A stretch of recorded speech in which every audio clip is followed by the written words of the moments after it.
Жақсылық. Сізге алғашқы эле суроо өзүңүз жөнүндө тааныштыра кетсеңиз, кантип бул деңгээлге жеттиңиз? Мен биринчи жылы баштаган жылы 2000-жылы Чоңон райондук мамлекеттик администрациядан башталган жумушумду жаштар комитетинен. Андан кийин 3 жыл ал жерде эмгектенип, андан кийин салык инспекциясына өтүп, ал мезгилде салык инспекциясы болчу, кийин салык кызматы да өзгөрдү. Салык кызматында жалпыдан 17 жыл эмгектендим, анан 5 жыл, акыркы 5 жыл жетекчи болуп иштедим. Аймактарды өнүктүрүү боюнча кандай пландарыңыз бар? Аймактарды өнүктүрүүдө негизиден биздин район ошо мал чарбачылыгы, үрөн, картошка болгондуктан 2-3 жылдан бери мына жакшы иштер жүрүп атат. Тест центр менен Баялай программасы менен буга чейинки аким дагы жакшы иштешип келген. Асыл тукумдандыруу, малды, картошка үрөндөрүнү жакшыртуу, эл өзү дагы билип калды. Азыр үрөндү жаңалап, Ысык көл тараптан ушундай кол жеткен жердин бардыгынан урукту жаңалап, эл азыр түшүнүп калды. Ошол аймактарды негизинен ушинтип өнүктүрөбүз. Жакшы. Аймакта өзү эле райондо аймакта кандай көйгөйлөр бар? Аларды кантип чечейин деп жатасыз, пландап жатасыз? Мен өзүм Чоңалай районунан тургуну болгондуктан, аймактагы райондогу бардык көйгөйлөрдү толук билем. Бул жерде азыр көйгөйлөр, чоң көйгөйлөрдөн айтсак, Кашка суу айылындагы орто мектеп, Ачык суу айылындагы орто мектеп, ушундай мектептер дагы көйгөйлөр бар. Ошолорду буйруса чечилет. Кашка суу айылындагы мектеп бул тендерден утулуп, тендерден уткандагы ошол иш жүрүп баштаган. Кудай буйруса ошол бүткөрүүнүн үстүндө ишти алып барабыз. Дагы чоң мына Шибе жекенди каналындагы иштер жүрүп атат. Быйыл пандемияга байланыштуу ушундай солгундап жүрдү. Ошонун негизинде дагы көп иштерди жүргүзгөнгө мүмкүнчүлүктөр бар. Аракетибизди толук кылабыз. Ошол райондун бюджети кандай? Алар кайсы тармактарга жумшалат? Бюджетте учурда каражат барбы? Райондун бюджети негизиден жок. Азыр айлык жергиликтүү айылдык өкмөттөргө берилип болгон. Өздөрүнүн бюджеттери бар. Быйылкы жылда Кайди компаниясы айылдык бюджеттерге, жергиликтүү бюджеттерге налогторун төлөп турушчу. Быйыл пандемияга байланыштуу өзүңүздөргө белгилүү, келбей иштебей калгандыктан бюджет тартыш, жогору жакта дагы ушундай тартыш болуп атат. Негизиден райондун бюджети жок болгондуктан биз ошол жергиликтүү өкмөттөрдү көзөмөлгө алабыз. Кайди боюнча сөз баштап калдыңыз да. Кайди кен казуучу ишканасы эмне үчүн иштебей турат? Аталган ишкана бюджетке канча каражат кетет төгөт? Анын иштебей турган канчалык экономикага таасир этет иштебей турган? Экономикага көп таасирин берет. Өзүм салык тармагында иштегендиктен 2019-жылда айта кетсек 98 миллион салык төккөн. Бул жалпы республикалык бюджет түзөт негизиден. 2020-жылда быйыл өзүңүзгө белгилүү болгондой мына пандемия мезгили болду. Ошондой болсо дагы былтыркы даярдалган даяр концентраттарын чыгарып кетүү менен бир азыр 65 миллион тегерегинде салык түштү. Ошондо дагы былтыркы 2019-жылга салыштырмалуу бир 30-35 миллионго артка кетип атат бюджет.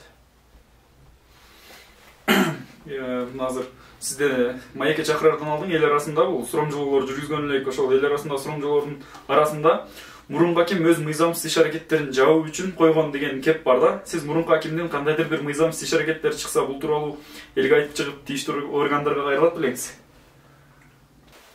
Мен Жумадилла Курсанбаевич менен чогуу иштедик. Биз мен салыкты жетектеп тургунда аким, киши аким болуп турду.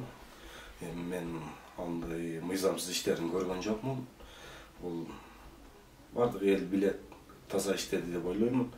Дагы ишенем мен. Азыр сиз аким болуп, Садыр Жапаров бийликте турганда дайындалып калдыңыз да. Мына жакын арада президенттик шайлоо болот, админ ресурс колдонулбайбы? Шайлоо боюнча айтып кетсем, мен мында мурдатандан бери колдонулган эмес, ошондой сөздөр бар. Азыр дагы таптакыр колдонулбайт. Ишендирип кетем толук.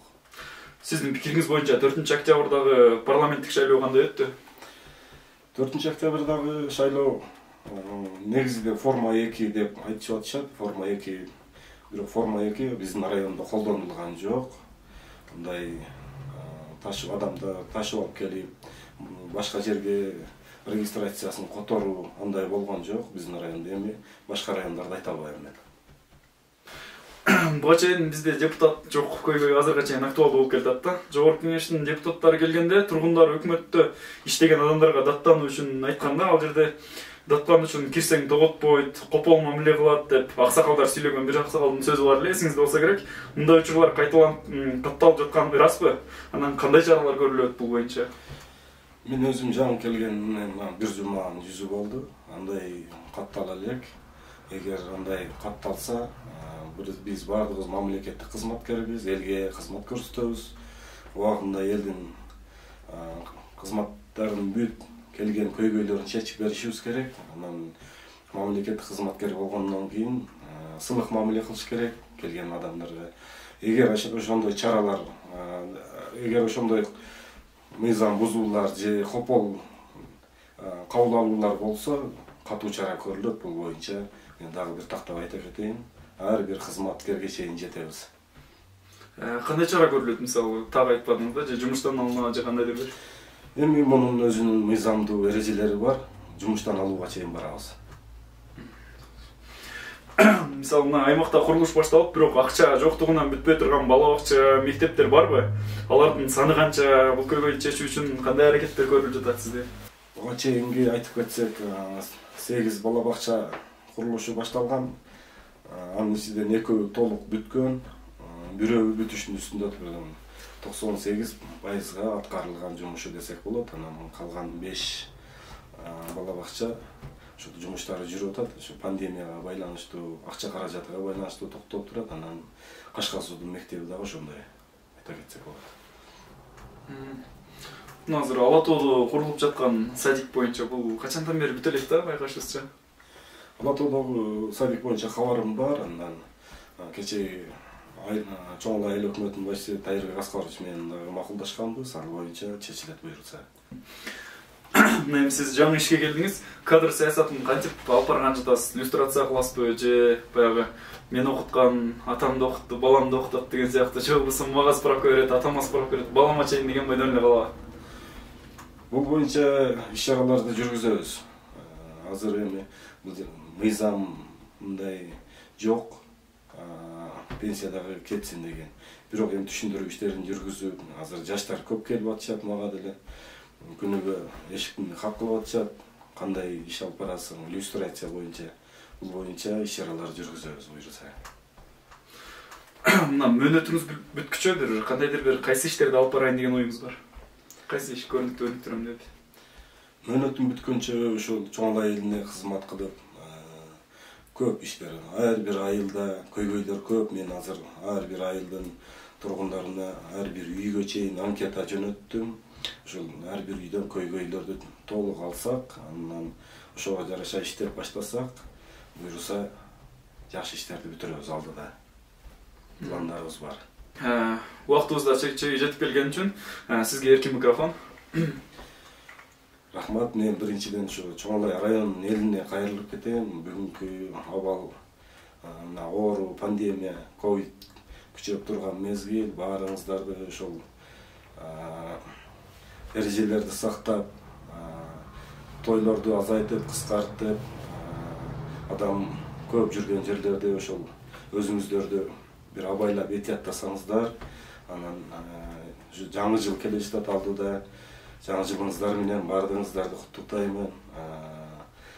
Экинчиден ушу шайлоо кампаниялары келе жатат алдында. Президенттик шайлоо.